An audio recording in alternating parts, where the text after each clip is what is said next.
दोस्तों, हम सभी का सौभाग्य है आदरणीय सर से आज बहुत कुछ जानने का। कैसे डायमंड तक का सफर उन्होंने तय किया और कैसे हम उस सफर तक पहुंच सकते हैं। एक शानदार अपॉर्चुनिटी भी है जो मैं कवर करूंगा आदरणीय सर की स्पीच के बाद में। तो ज़्यादा देर ना करते हुए मैं एक आग्रह करूंगा, निवेदन है आप सभी लोगों से, पेन पेपर तैयार रखिए, विचारों को डायरी में कैद कीजिए और उसके बाद लगातार उस पर काम करने का प्रयास कीजिए। तो देर ना करते हुए, हम हिंदुस्तान के कोने कोने में बैठे हुए हैं और डिजिटली आज हम सर का वेलकम करेंगे। हम सभी जहाँ भी हैं, जैसे भी हैं, एक शानदार जानदार तालियों के साथ एक असाधारण व्यक्तित्व, एक माइलस्टोन जिनका कि मतलब हमें कॉपी करना है और उनके जैसा बनने का प्रयास करना है। सो सर, देर ना करते हुए आमंत्रण है सर आपका, स्वागत है सर आपका। Most welcome sir, most welcome. Most welcome बहुत सर। बहुत बहुत बहुत धन्यवाद सर। डी कुमार जी भी रास्ते में कहीं पे हैं हमेशा। वो मैन ऑन द व्हील्स रहते हैं, रास्ते में ही रहते हैं हमेशा। सो बहुत बहुत आभार डी कुमार जी, वर्मा जी ने शुरुआत की। और सुजीत जी, आप जिस भी व्यक्ति के बारे में बातचीत कर रहे थे वो बड़ा मजेदार बंदा होगा। तो मुझे तो बहुत मजा आ रहा था सुन के। किसकी बात कर रहे थे आई डोंट नो। लेकिन मुझे लगता नहीं कि ऐसा किसी में कुछ होता है जैसा आप बता रहे थे। बस वो नजरें आपकी जैसी हो जाती हैं तो फिर चीजें वैसी दिखती हैं। नजरों का ही खेल है सब कुछ का। So thank thank you so much. मैं क्या बोलूँ, मैं तो खुद बहुत इमोशनल हूँ। और सुजीत जी, को एक चीज मालूम है कि edification make the people responsible. और बीसी सर ये बोलते हैं कि भाई अपलाइनों को अच्छा कह कह के, अच्छा कह कह के अच्छा बना दो। और अगर मेरे अंदर में कुछ अच्छाई हैं तो वो इसलिए पनपी हैं। वो वर्मा जी ने, डी कुमार जी ने, सुजीत जी जैसे बड़े लीडर्स ने अच्छा कह कह के, अच्छा कह कह के, अच्छा कह कह के अच्छा बना दिया।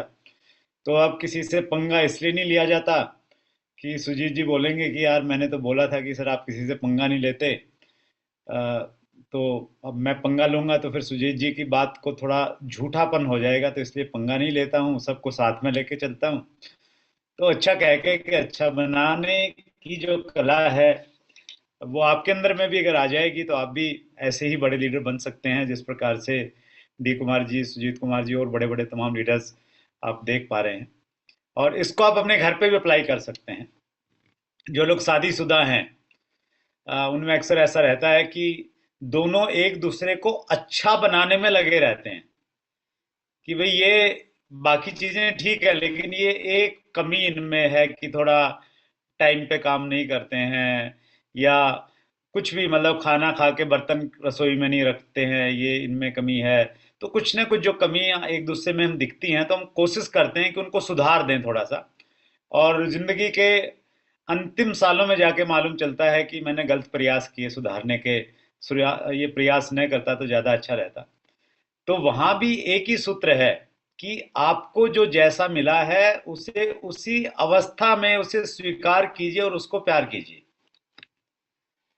उनको अच्छा कहिए।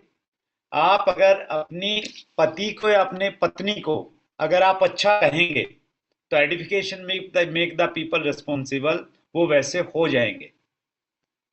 तो आज ही आप कोशिश कीजिएगा, मीटिंग खत्म होने के बाद में आप उनको बोलिएगा कि मैं बहुत लक्की हूं, मुझे आप जैसी पत्नी मिली है या आप जैसा पति मिला है। तो एक बार तो आप पे थोड़ा संदेह करेंगे कि ये इनको क्या हो गया अचानक। लेकिन आप अगर उसको बार बार बोलते रहेंगे तो धीरे धीरे घर में चीजें ठीक ठाक हो जाएंगी। कुछ लोग इतना खपा हैं अपने स्पाउस से, वो कहते हैं कि सर इतनी बुराइयां हैं, अच्छाई तो कोई है नहीं, मुझे दिखती ही नहीं है, क्या बोलूं मैं। तो मैं कहता हूं कि एक बार दिल पे पत्थर रख के बोलना शुरू कर दीजिए, धीरे धीरे चीजें ठीक हो जाएंगी। वही चीज अप्लाइनों पे लागू होती है। हमें अप्लाइनों की अच्छाइयां पसंद नहीं है, मतलब अच्छाइयां दिखती नहीं, बुराइयां ही दिखती हैं अप्लाइन में। तो वो दो लाइनें मैंने बड़ी अच्छी सुनी कहीं से कि आ, शर्तें लगाई नहीं जाती। ध्यान से सुनिएगा, क्योंकि सुनना एक कला है। वर्मा साहब बोलते हैं शर्तें लगाई नहीं जाती अपलाइनों के साथ। शर्तें लगाई नहीं जाती अपलाइनों के साथ, मुझे कबूल कीजिए मेरी हर कमी के साथ। शर्तें लगाई नहीं जाती डाउनलाइन के साथ, मुझे कबूल कीजिए मेरी हर कमी के साथ, और शर्तें लगाई नहीं जाती पति के साथ। मुझे कबूल कीजिए मेरी हर कमी के साथ, शर्तें लगाई नहीं जाती पत्नी के साथ। मुझे कबूल कीजिए मेरी हर कमी के साथ। तो हर कमी के साथ अगर आप हर रिश्ते को स्वीकार करेंगे तो हर रिश्ता बेहतर बन जाएगा और जिंदगी बहुत बेहतर बन जाएगी।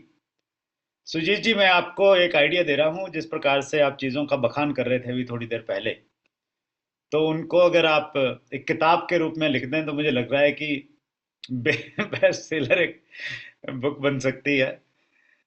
मुझे अच्छे से याद है, पहली जो हमारी जब नेक्स्ट जनरेशन का प्रोग्राम था दिल्ली में, तो उस प्रोग्राम में मेरी बेटी तन्वी ने एक बात बोली थी वहाँ मंच से। उन्होंने बोली थी कि जब मैं पापा की कहानी सुनती हूँ, उन्होंने किस लेवल से उठ के आज यहाँ तक आए हैं, तो वो उन्होंने बोला कि मुझे तो लगता है कि पापा की कहानी बननी चाहिए, कहानी लिखनी चाहिए। तो वैसे ही कुछ सुजीत जी ने बोला। सो मैं बहुत बहुत आभारी हूँ आपके शब्दों को लेके, और उस आभार के साथ मैं एक जिम्मेवारी भी महसूस कर रहा हूँ। एक बड़ा इंटरेस्टिंग एक जोक सुनाता हूँ, उसके बाद में मैं आगे बढ़ता हूँ। अक्सर आपने देखा होगा, जब गांव में हम लोग जाते हैं शहर से, तो गांव में, छोटे छोटे गांव में है ना, बस वगैरह नहीं जाते, ट्रेन नहीं जाते, तो जो छोटा ऑटो होता है वो जाता है। तो ये हमारे गांव की घटना है। हमारा गांव जो है शहर से लगभग 15 किलोमीटर की दूरी पे है। तो गांव तक जाने का एकमात्र जो साधन था वो छोटे ऑटो जाते थे। तो गांव में हम लोग ऑटो में उतरे, हमारा गांव लास्ट गांव था, सब लोग वहां से उतर के अपने घरों पे जाते थे। तो 8-10 लोग ऑटो में बैठे थे, वो सब उतर के जब जाने लगे, तो एक व्यक्ति बगैर किराया दिए, और किराया उतरने के बाद देते हैं सब लोग, आपको मालूम ही है अगर आपने ऑटो में सफर किया है। तो एक व्यक्ति बगैर किराया देके थोड़ा सा जाने लग गया। तो ऑटो वाले ने कहा कि भैया किराया दे के जाओ। तो बगल में कोई दूसरा व्यक्ति था, वो बोले कि यार ये तो किराया देता नहीं किसी को भी। फिर एक दूसरे व्यक्ति ने भी बोला कि यार इसने तो आज तक किसी को किराया नहीं दिया, तेरे को क्या देगा। फिर तीसरे व्यक्ति ने भी यही बोल दिया।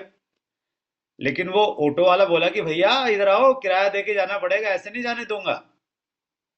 तो व्यक्ति नजदीक आया, उन्होंने बोला कि भैया कितना किराया है बताओ। बोले 5 रुपए। बोले तेरे 5 रुपए के चक्कर में इन 3 लोगों को मैं कैसे झूठा कर दूं। ये 3 लोग कह रहे हैं कि किराया देता नहीं, और मैंने तेरे को किराया दे दिया तो ये झूठे हो जाएंगे। तो तेरे 5 रुपए के चक्कर में मैं 3 लोगों को झूठा नहीं करता, तो मैं तो ऐसे ही जाऊंगा। तो अब सुजीत जी की बात को कैसे झुटलाएंगे हम। हमें वैसा बनना पड़ेगा जैसा उन्होंने बोल दिया, जैसा डिक्लेयर कर दिया। तो thank you so much everyone, बहुत बहुत आभार।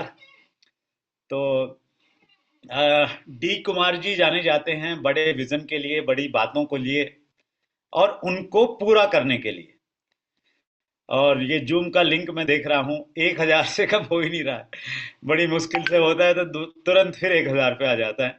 सो ये कहीं ना कहीं एक बड़े विजन का, एक प्रमोशन का कहीं ना कहीं परिणाम है। अच्छी बात ये है कि हमारे पास, मेरे पास में तो थोड़ा सा टाइम है, बशर्ते कि आपके पास में हो, क्योंकि पिछले 6:30 बजे से लेके ये मेरी 5वीं मीटिंग है। और इसी मीटिंग के दौरान में न्यूट्रीचार्ज की तरफ से मुझे अरविंद सर का स्पेशल रिक्वेस्ट आया कि सर पोस्टर में आपका नाम डला हुआ है, 7 से 8 बजे वाली मीटिंग में भी थोड़ी देर आपको आना है। तो उसमें भी थोड़ी देर के लिए मैं पहुंचा। लेकिन ये लास्ट मीटिंग है तो मेरे पास में तो टाइम है, बशर्ते आपके पास में हो। तो एक टॉपिक पे मैं आता हूँ आपके सामने, और कुछ चीज़ें मैं आपके साथ में शेयर करता हूँ।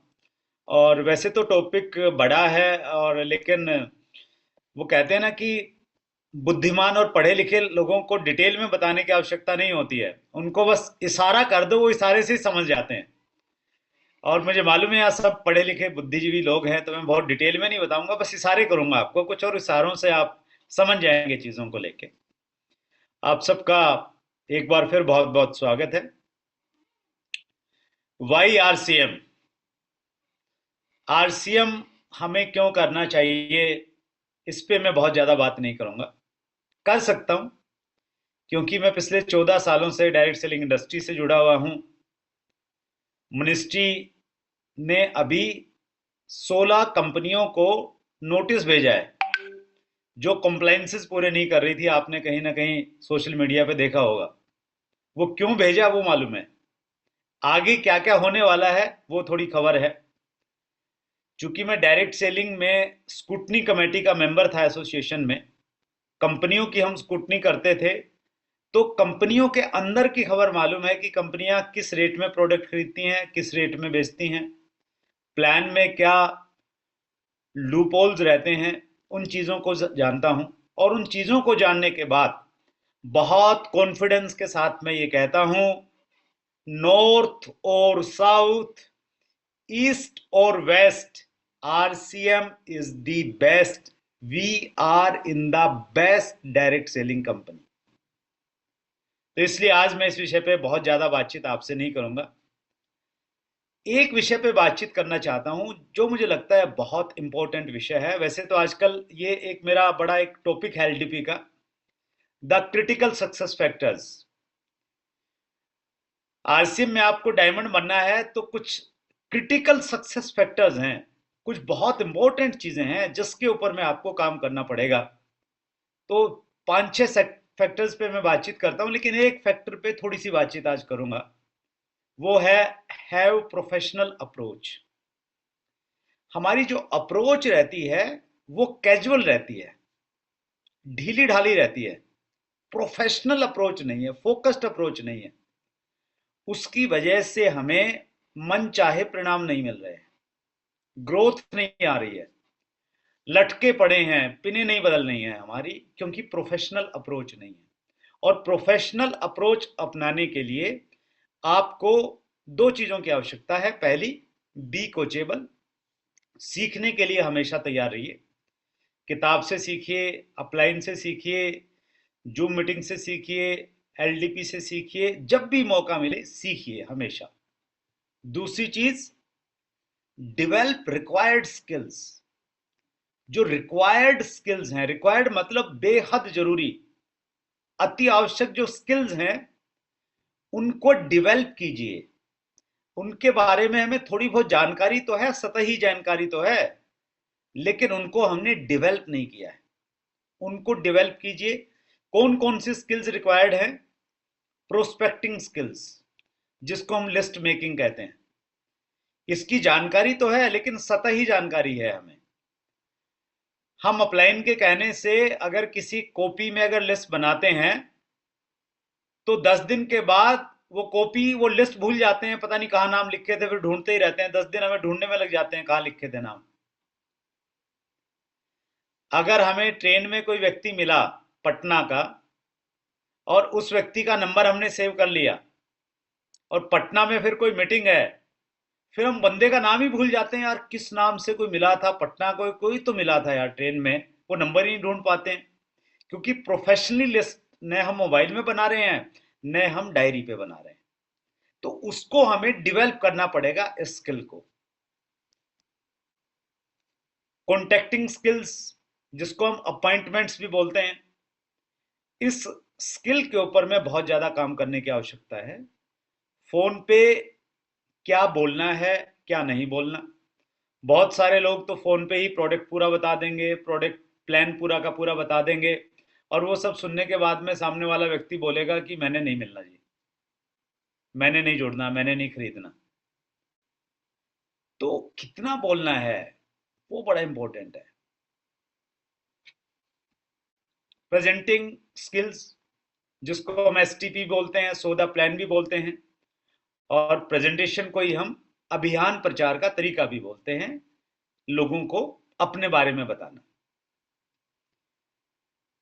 प्लान दिखाना और प्रभावशाली तरीके से प्लान दिखाना, दोनों में दिन रात का अंतर है। हम में से ज्यादातर लोग प्लान तो दिखा रहे हैं लेकिन परिणाम नहीं आ रहे, ज्वाइनिंग नहीं हो रही है, क्योंकि प्रभावशाली नहीं है वो। तो वो सीखना पड़ेगा। तभी 10 लोगों को प्लान दिखाएंगे, नो ज्वाइनिंग तभी तो आएंगी। अदरवाइज तो 10 को दिखाएंगे, एक या दो जैसी आ रही हैं वैसी आती रहेंगी। तो इसका हमें कहीं ना कहीं सीखना पड़ेगा। Follow up skills, question handling, ये बड़ा प्रोफेशनल वे में हमें करना पड़ेगा ये काम। कैजुअल वे में करते हैं हम लोग, एमेच्योर लोगों की तरह करते हैं फॉलो अप। तो बात नहीं बनेगी। नियम कहता है कि जिस व्यक्ति को आपने प्रोडक्ट के बारे में या प्लान के बारे में बताया है और वो प्रोडक्ट और प्लान नहीं ले रहा है, तो कम से कम 5 बार उसको आप फॉलो कीजिए, कम से कम 5 बार। और अक्सर हम लोग एक बार में दिखाते हैं, भूल जाते हैं, फिर अगले को पकड़ते हैं, उसको दिखाते हैं, फिर अगले पे चले जाते हैं, पुरानों को भूलते चले जाते हैं। इस स्किल को हमें वैसे डेवलप करना पड़ेगा जैसे सेल्स वाले लोग डेवलप करते हैं जो सेल्स इंडस्ट्री में है। उदाहरण के लिए, आप किसी बाइक खरीदने का मन था, ऐसे ही किसी शोरूम पे चले गए और वहां आपने बोला जी कौन कौन सी बाइक मॉडल आए हैं, क्या रेट है बताइए, और उन्होंने आपका नंबर ले लिया। अब वो आपको कितना फॉलोअप करते हैं? आपके घर जाते ही अगले दिन फोन आ जाएगा कि सर कल आप आए थे, बाइक देख के गए थे, तो क्या विचार है आपका, या हमारा नया मॉडल आया तो फोन करेंगे आपको। तो कितना स्ट्रॉन्ग फॉलोअप करते हैं आप, और कितने दिन तक करते रहते हैं लगातार। क्या हमारा उतना फॉलोअप है? शायद नहीं है। अगर आपको कोई बीमा कंपनी के एजेंट मिले हों कभी, उन्होंने आपको प्लान दिखाया हो, तो वो देखिए कितना फॉलोअप आपका कर रहे हैं आज तक। तो उस प्रकार के फॉलोअप की स्किल्स हमें कहीं ना कहीं सीखने की आवश्यकता है।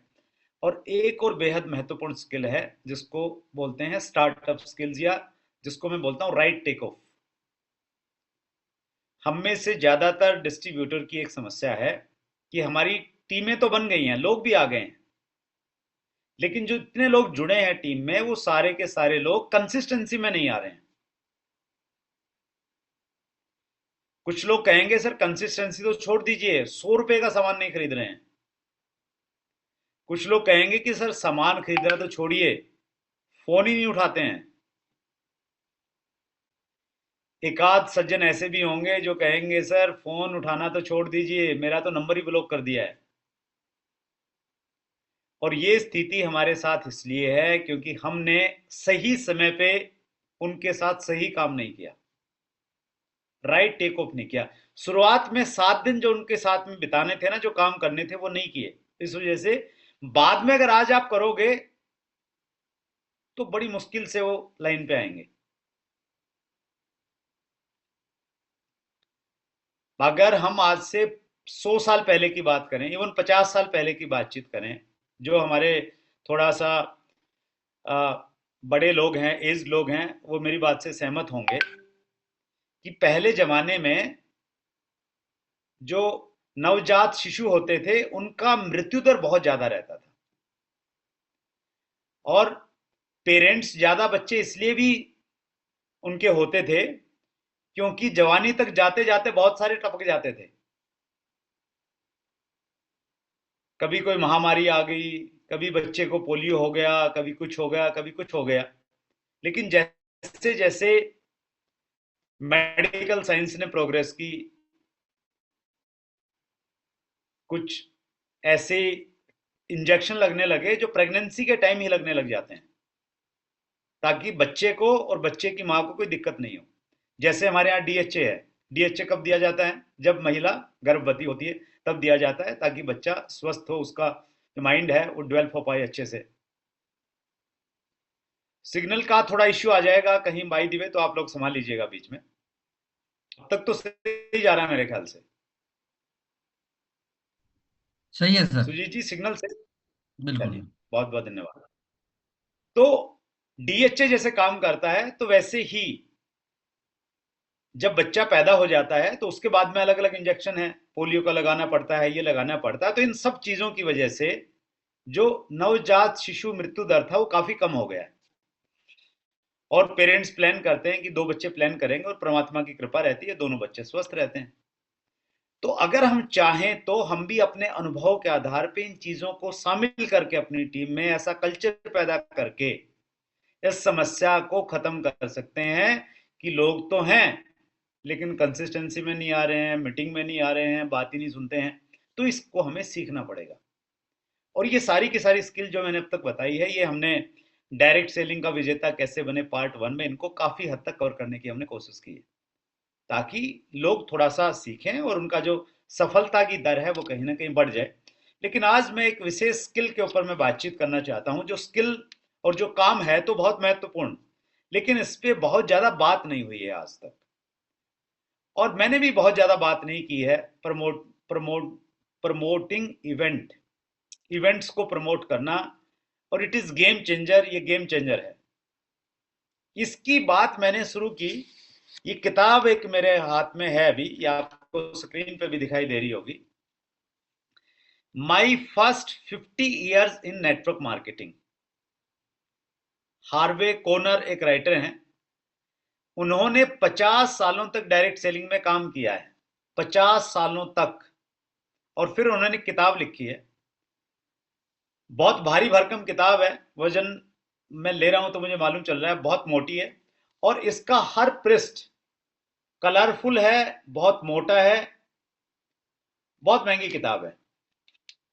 इस किताब में एक चैप्टर है, जिस चैप्टर को मैं पढ़ रहा हूं इन दिनों, उस चैप्टर में इन्होंने बहुत डिटेल में बताया है प्रमोटिंग इवेंट के बारे में।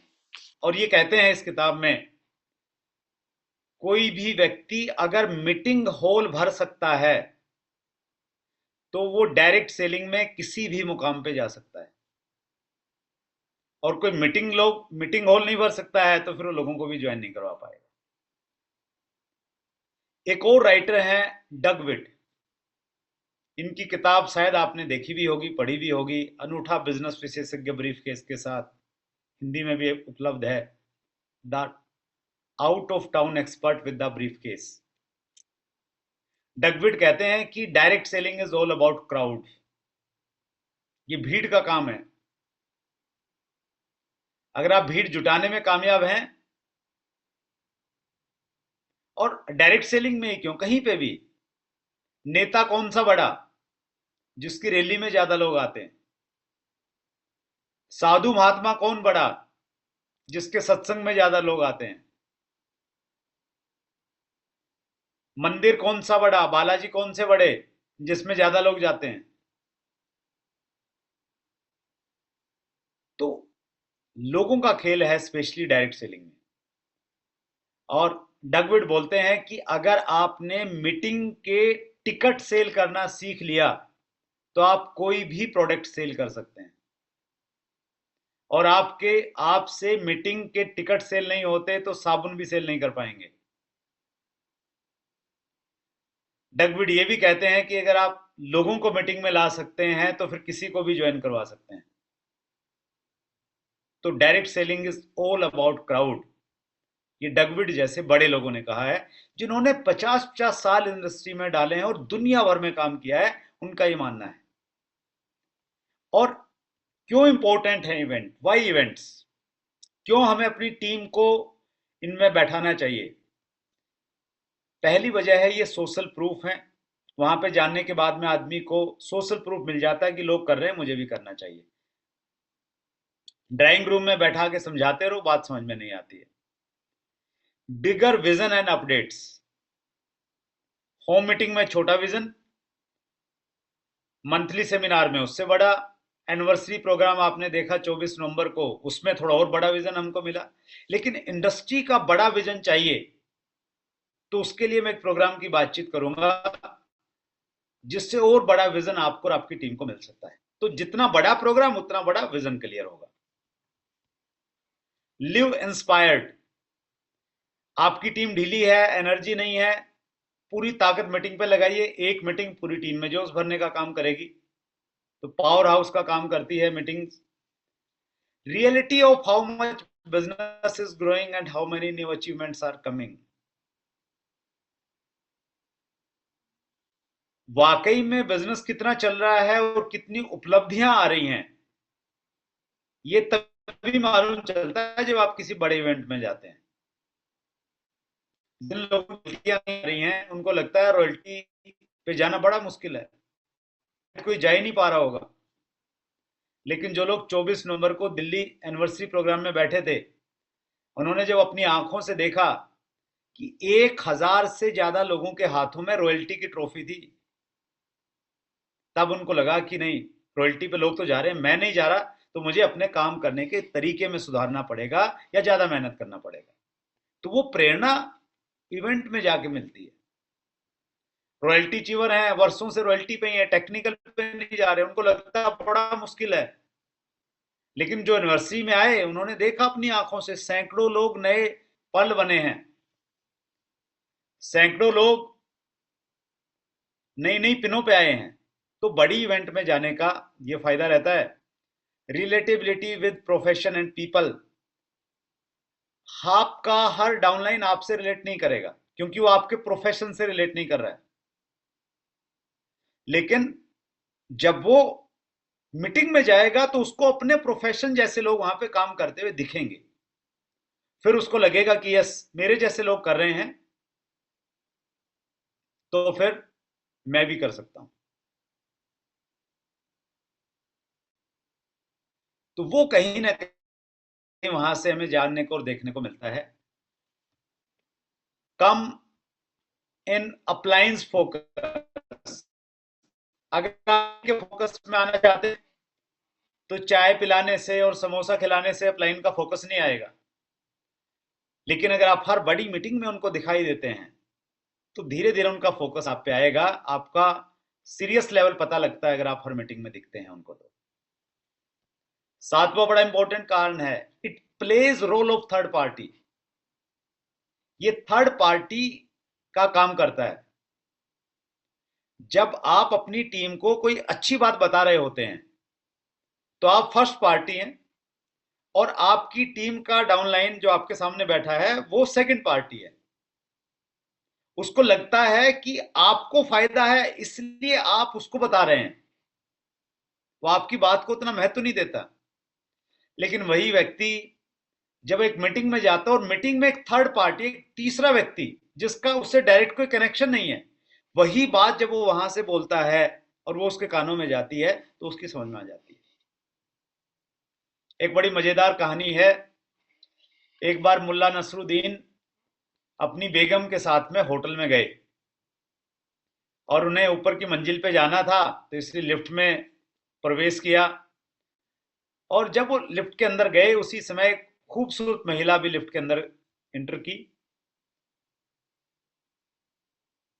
अब खूबसूरत चीज कोई भी है दुनिया में वो आपका ध्यान आकर्षित करती है, चाहे वो खूबसूरत गाड़ी है, खूबसूरत घर है, खूबसूरत ड्रेस है।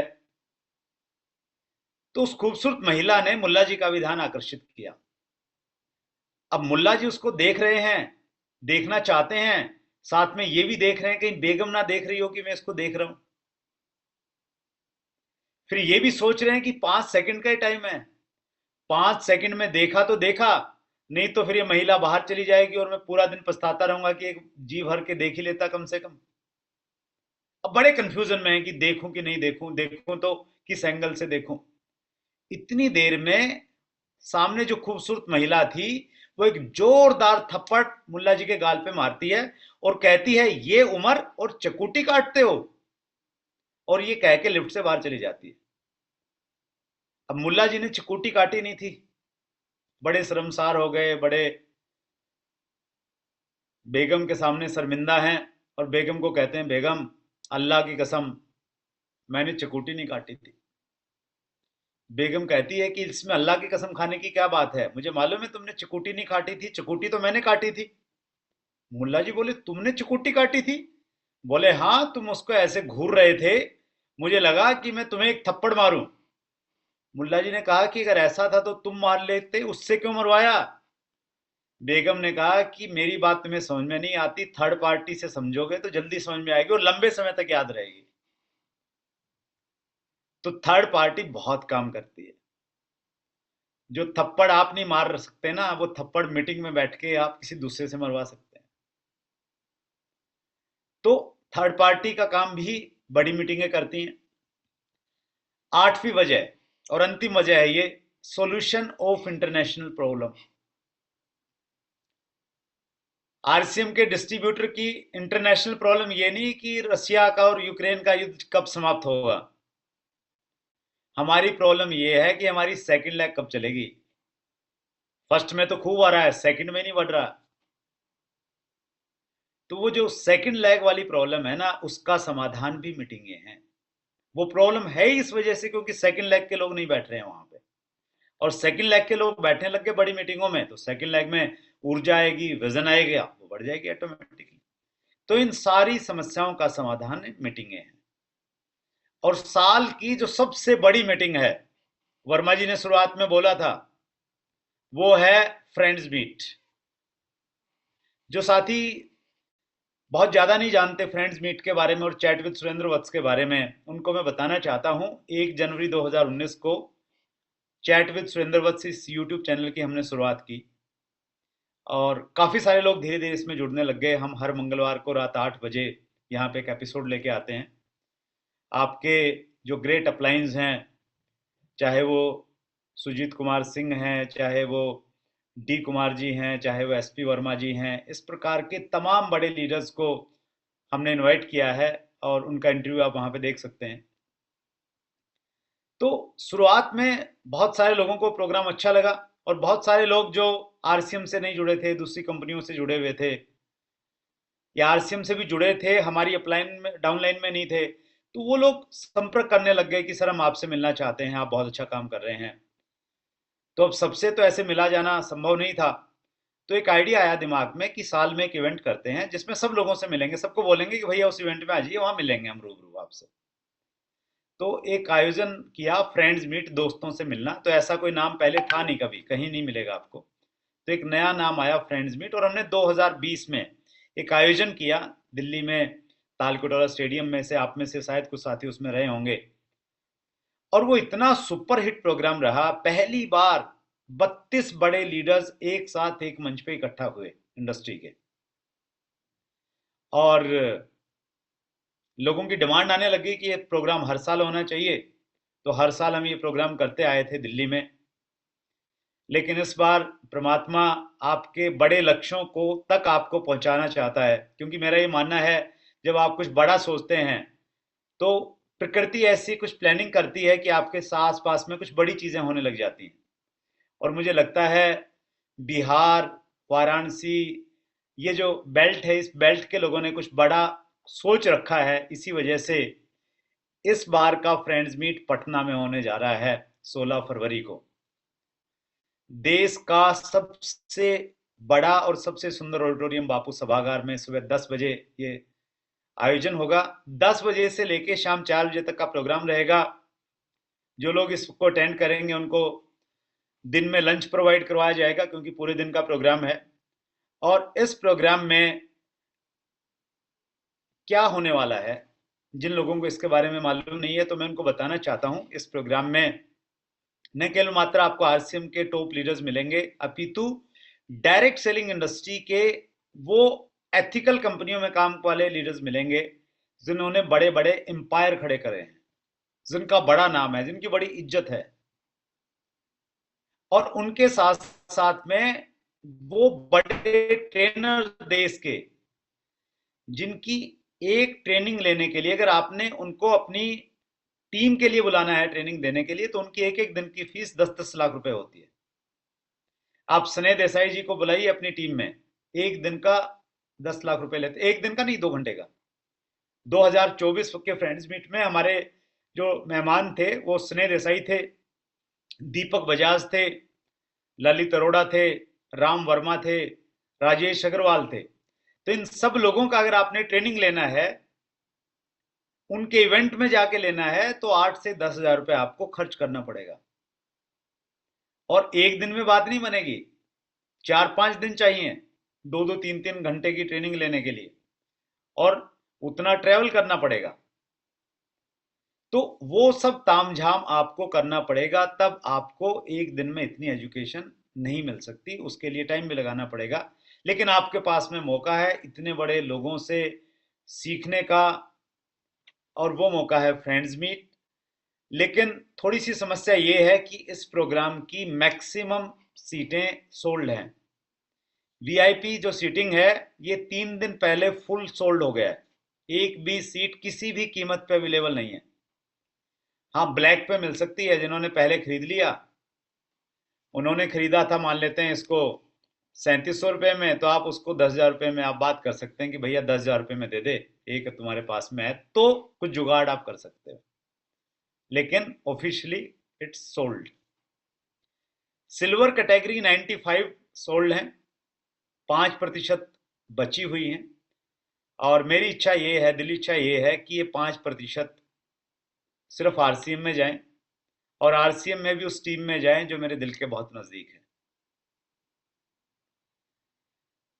ऑनलाइन आप बुक करेंगे, ऑनलाइन में बड़े इश्यूज आते हैं, बहुत बार आपका पैसा कट जाता है, टिकट नहीं आया, आया तो डाउनलोड नहीं हुआ, एरर आ गया, कुछ नेट चला गया। तो उन सब परेशानियों से बचने के लिए आप अपने टेक्निकल अचीवर से संपर्क करके टिकट ले सकते हैं उनसे, उन तक शायद प्रोवाइड हो जाएंगी। डी कुमार जी ने विशेष व्यवस्था आपके लिए की है, सुजीत जी का बड़ा इसमें सहयोग रहा, बड़ा विजन रहा। अब एक बड़ा इंपॉर्टेंट पॉइंट मैं लास्ट में आपको बता रहा हूं कि इवेंट के इतने सारे फायदे होने के बावजूद भी, और ये इतना बड़ा इवेंट है, साल का सबसे बड़ा इवेंट, फिर भी लोग क्यों नहीं आते हैं सारे लोग? Why people do not attend meetings? पहली वजह, people are hesitate to spend money. लोगों की सुई पैसे पे आके अटक जाती है। अगर कहीं 50 रुपए का टिकट है तो उनको 50 रुपए महंगे लगते हैं। यूएस का 300 रुपए, 150 रुपए का टिकट है तो उनको 150 रुपया महंगा लगता है। 500 का टिकट है चाय नाश्ते के साथ में तो 500 महंगा लगता है। जहां 10,000 रुपए का एजुकेशन मिलेगा वहां 1,200 रुपया महंगा लगता है। तो ज्यादातर लोगों की सुई कहां पे अटकती है? पैसे पे आकर अटक जाती है। लेकिन जिंदगी की जो मैंने सीखा है, सबसे अच्छी जो आपकी इन्वेस्टमेंट है, वो इन्वेस्टमेंट है अपनी खुद की लर्निंग के ऊपर में। जितने भी कामयाब लोग हैं उनकी अगर आप शुरुआती जिंदगी देखेंगे, जब उनके पास में पैसा नहीं होता था, उन्होंने अपने ऊपर में बहुत पैसा खर्च किया। अपने ऊपर मतलब कपड़ों पे नहीं, सीखने पे पैसा खर्च किया। सुजीत कुमार सिंह जी इस चीज का उदाहरण है, गवाह है इस चीज के। एक्चुअली वो शुरुआत में हम लोग जनरल कंपार्टमेंट में चलते थे, स्लीपर में सफर करते थे, रिजर्वेशन नहीं होता था, टीटी से झगड़ा हो जाता था बहुत बार। ऐसे डब्बे में भी एक बार हम घुस गए थे, फौजियों के डब्बे में, जहां पे अलाउ ही नहीं था, पैसे नहीं होते थे।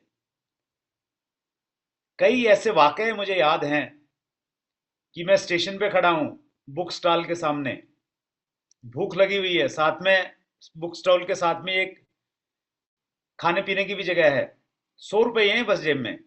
या तो खाना खाया जा सकता है या एक किताब खरीदी जा सकती है। मैंने खाना नहीं खाया, मैंने किताब खरीदी। ये आपको नहीं मालूम। आपको बस ये मालूम है कि डायमंड मतलब इतने लाख रुपए की महीना की इनकम है, इतनी बड़ी गाड़ी में चलते हैं, ये लाइफस्टाइल है, ये रुतबा है, वो दिखता है। लेकिन ये मुझे मालूम है, या ये सुजीत जी जैसे कुछ लोगों को मालूम है जिन्होंने वो संघर्ष देखा है हमारा। मैंने शिव खेड़ा जी की किताब पढ़ी, पहली किताब थी मेरी जीत आपकी। मेरी इच्छा थी शिव खेड़ा जी से मिलने की। मुझे मालूम चला कि शिव खेड़ा जी का एक प्रोग्राम रहता है 3 दिन का, ब्लू प्रिंट फॉर सक्सेस, जिसकी फीस थी 40,000 रुपए प्लस सर्विस टैक्स। मतलब उस जमाने के 40,000, आज का 1 लाख मान लो आप।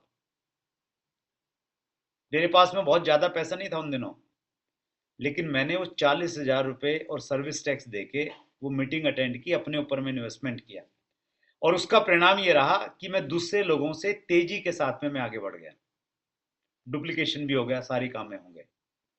तो बहुत सारे लोग यहाँ पे आके आप भी अटक जाते हैं और आपकी टीम भी अटक जाती है। आपको खुद भी समझना पड़ेगा और अपनी टीम को भी समझाना पड़ेगा कि भैया, शेयर मार्केट में पैसे इन्वेस्टमेंट करोगे ना तो पता नहीं शेयर ऊपर जाएगा या नीचे जाएगा, लेकिन अपने ऊपर इन्वेस्टमेंट किया तो ये तय है वो 100 गुना ज्यादा रिटर्न दे देगा आपको वो पैसा। बेस्ट इन्वेस्टमेंट है अपनी लर्निंग के ऊपर की इन्वेस्टमेंट। और आज भी हो रही है। ये किताब अगर आप लेंगे मार्केट में लेके जाएंगे तो डॉलर्स में आपको मंगानी पड़ेगी। आज भी इन्वेस्टमेंट है, आज भी लर्निंग के ऊपर। चलो आज तो ये है कि सब कुछ है, लेकिन उस समय इन्वेस्टमेंट किया जब पैसा नहीं था। तो बहुत सारे लोग यहीं पे अटक जाएंगे, तो आपको वहां से उनको निकालना पड़ेगा। दूसरी वजह, बड़ी इंपॉर्टेंट वजह है, people do not wish to come alone. लोग अकेले नहीं आना चाहते, वो लोगों के साथ में तो आ जाएंगे। तीर्थ यात्रा पे भी लोग अकेले नहीं जाते कभी भी, साथ में अगर लोग जा रहे हैं ना, फिर थैला उठा लेंगे, चलो मैं भी चलता हूं। तो वैसे ही मीटिंग में भी लोग अकेले नहीं आएंगे। हम सोचते हैं कि मीटिंग का पोस्टर भेजेंगे फ्रेंड्स मीट को और लोग आ जाएंगे, तो ऐसा नहीं होगा।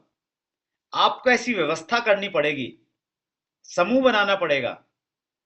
या तो गाड़ी बुक कीजिए, या ट्रेन में जाना है तो रिजर्वेशन करवाइए, रिजर्वेशन नहीं है तो प्लान कीजिए कि सब साथ में चलेंगे। तो साथ में लोग चले जाते हैं, तो वो व्यवस्थाएं आपको कहीं ना कहीं बनानी पड़ेंगी। People feel that they have attended enough meetings. लोगों को लगता है कि उन्होंने बहुत मीटिंग अटेंड कर ली। याद रखिए, एक मीटिंग आपके बिजनेस की दिशा और दशा बदल सकती है। सिर्फ एक मीटिंग, एक इवेंट, और वो दिशा बदलने वाला इवेंट फ्रेंड्स मीट 2025 हो सकता है आपकी टीम के लिए। वो समझना पड़ेगा और वो समझाना पड़ेगा कि जितनी मर्जी मीटिंग अटेंड की, लेकिन कामयाबी का रास्ता मीटिंगों से होके ही गुजरेगा।